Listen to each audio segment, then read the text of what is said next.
NTPCमध्ये पुन्हा गंभीर अपघात, सुरक्षा व्यवस्थेवर प्रश्नचिन्ह, घटनेनंतर माहिती दडपल्याचा आरोप. दक्षिण सोलापूर तालुक्यातील फताटेवाडी आहेरवाडी परिसरातील NTPC कंपनीत पुन्हा एकदा कामगारांच्या सुरक्षेचा गंभीर प्रश्न ऐरणीवर आला आहे.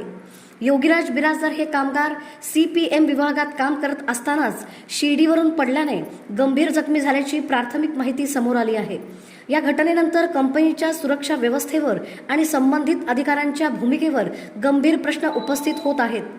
यापूर्वी कंपनीत परिसरात विविध दुर्घटना घडल्याचे सांगितले जात असताना वारंवार अशा घटना का घडत आहेत?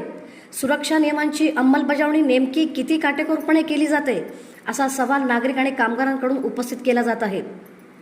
विशेष म्हणजे दुपारी 12 ते 3 वाजण्याच्या दरम्यान घटना घडल्याची माहिती असताना रात्री उशिरापर्यंत ही घटना अधिकृतपणे समोर का आली नाही? जखमी कामगाराला कोणत्या परिस्थितीत आणि कुठे उपचारासाठी नेण्यात आले? पोलिसांना घटनेची माहिती देण्यात आली का? कंपनी प्रशासनाने घटनेची माहिती लपवण्याचा प्रयत्न केला का? या प्रश्नांची उत्तरे अद्याप स्पष्ट झालेली नाहीत.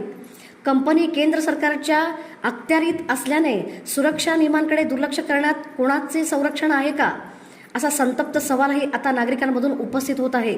दरम्यान या संपूर्ण प्रकरणाची निष्पक्ष चौकशी करून अपघाताचे नेमके कारण, सुरक्षा नियमांचे पालन झाले होते का आणि घटनेची माहिती संबंधित यंत्रणांना वेळेत देण्यात आली होती का, याची सत्यता समोर आणण्याची मागणी जोर धरत आहे. कामगारांच्या जीविताशी संबंधित सुरक्षेचा प्रश्न असल्याने NTPC प्रशासन आणि संबंधित अधिकाऱ्यांनी या घटनेबाबत पारदर्शकपणे माहिती जाहीर करावी, अशी मागणी होत आहे.